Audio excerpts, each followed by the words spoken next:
one look at him and knows he's the guy in charge. So his job is to look over the females and the juveniles, and that's exactly what he's doing. Most of the herd is hanging out around the water, and he's keeping a watchful eye over them.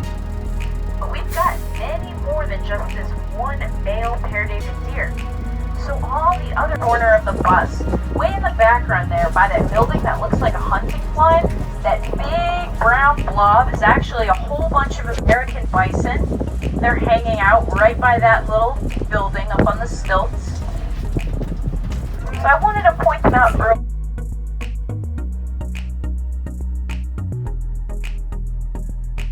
Land of the bison. We had up to 40 million bison living in the United States at one time, by best estimates. Now, if we've got so many bison, why don't we see them everywhere? Why don't we see them at our bird feeders like the raccoons? Birds and onagers are walking by. You might notice that each one has a little spot on its leg. So if you look at one of their feet, follow that goes all the way up to where it meets their body, and you'll see a little spot on each side of their leg. If you're familiar with equids, or if you raise bounties on a farm at home, you might recognize that. That's a pheromone gland, and a lot of the times the domesticated species is removed as a sting. Now this sting is important to the wild version onager. I'm gonna go ahead.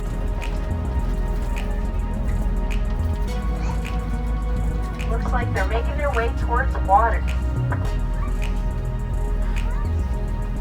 Wild horses are the bantag. They're standing in the water. That's a type of wild cow that lives in the forests of Asia. Some of us tour guides call them our jungle cows.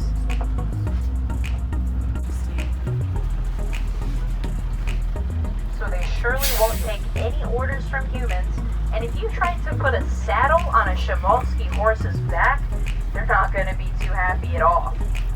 Now, legend from their homeland of Mongolia says that even Genghis Khan himself, Genghis Khan the conqueror who could capture it, oh, she's about to.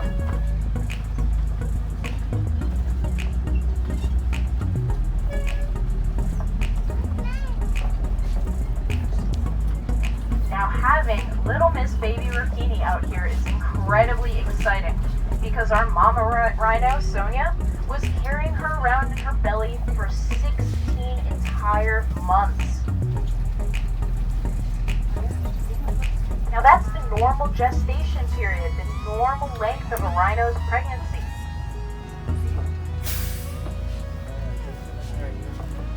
Now that sounds really long to us, but when you think about how much work needs to go into building a baby rhino, it makes sense. Rahini already weighed over 100 pounds at her birth.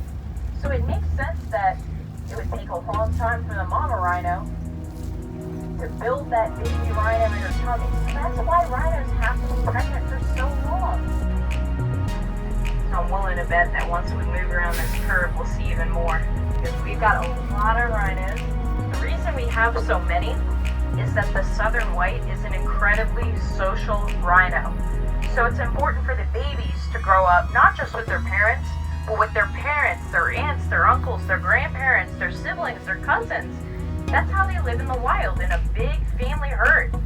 And that's the big advantage that the wilds has. The way we're set up, it's a little bit different from a traditional zoo. Zoos that are in cities, they're oftentimes The other question I get a lot of times is, do we ever worry about somebody stealing the rhinos? And my answer to that is, if your pickup truck can somehow make it inside the wilds and fit a 5,000...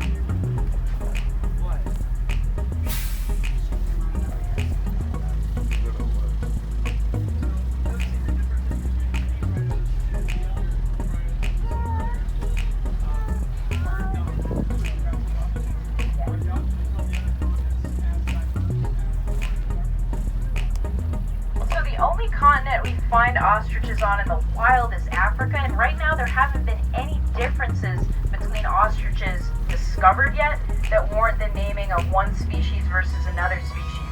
So a rhino giraffe subspecies that can still hybridize, different rhino living in Africa versus in Asia. It actually all used to be one big piece of land, but as continents split and drift apart, that means those animals get split up too, and they develop differences.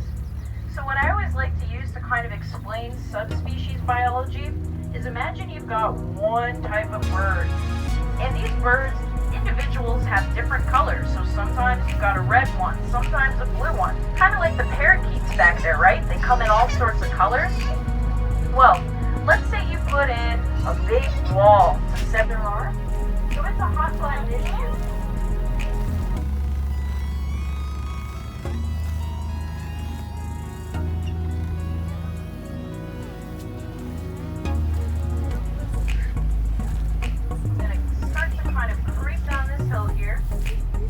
Now the Asian and African rhinos, they've actually gotten so different. They have different diets. These rhinos, the only thing they'll eat is grass. The Asian rhino, they like to eat leaves and things like that. So it results in a pretty cool difference. The Asian rhino, they're used to stretching their necks up to reach those leaves on trees and shrubs. So they're great swimmers because they're able to lift their head above water.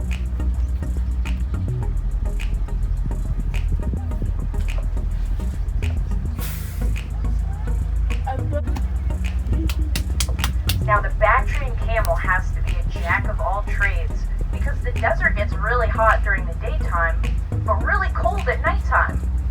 So these camels are not only pros at staying cool in the heat, but they can withstand climates that are below.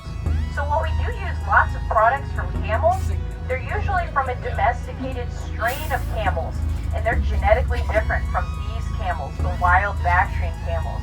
So that's part of the reason we're breeding them here at the wild by looking at their teeth. So short, square teeth like hers, perfect for grinding up grasses, but they wouldn't be very good at tearing off chunks of meat from prey. So that tells you the animal we're looking at right now is what we call an herbivore, a plant eater.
Based off of the talking.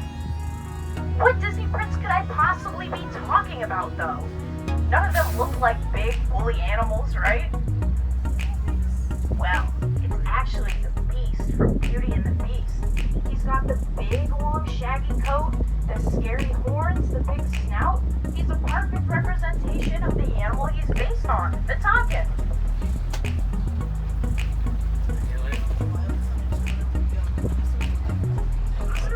So that's an excellent question. He's even got mud up in his antlers.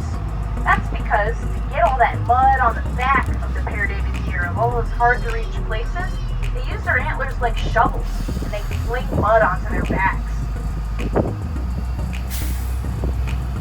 And they come to us all the way from the Middle East, mysterious animal. We've only recently started to research them, and that's because of current events going on in their homeland. So they come to us from places like Afghanistan that have been ravaged by war.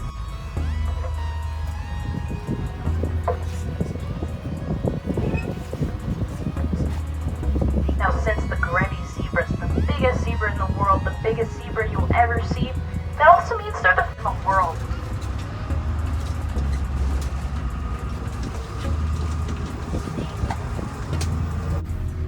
They like to snack on seeds, nuts, and grasses, but they'll also eat things like tiny lizards or tiny frogs.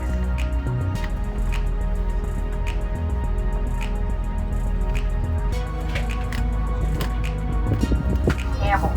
Now, if we had a subspecies of ostrich that we were keeping on ranches, it might become a problem if ostriches were crossbreeding with that lineage. But right now, the domesticated ostriches we're keeping on ranches are genetically identical to the wild ones. They haven't encountered a subspecies split yet. So this actually sets me up to talk about the giraffes pretty well. Over here to the left, those are 3 Maasai giraffes. But that big boy over there by the white truck, he's a whole different type of giraffe. He's what we would call a reticulated giraffe. So over time, giraffes, their population was split up because us humans built things like roads and cities. So the giraffes that live on one side of the continent, they couldn't visit their pals all the way on the other side of the continent anymore. And that's how we get something like what we've got here. Giraffes that have one type of spot, the Maasai giraffe, versus giraffes with a totally different spot pattern, the reticulated giraffe. Right now, so you can see our baby fawns a little easier. We've got a group of fawns out here with the scimitar horned oryxes, and these newborn babies are super exciting because this is another helpful. But once you understand the name, it makes a lot of sense. A scimitar, that's a really long curved sword. You ever look at old pictures of pirates? Sometimes they're holding a long curved sword, and that's the scimitar. So it kind of reminds us of the shape of their horns. They've got long, sharp, curved horns. So that's where they earn their name. Now, if you lived thousands of years ago in the hot, hot desert, and you saw one of these beautiful white antelopes walking across the desert sand,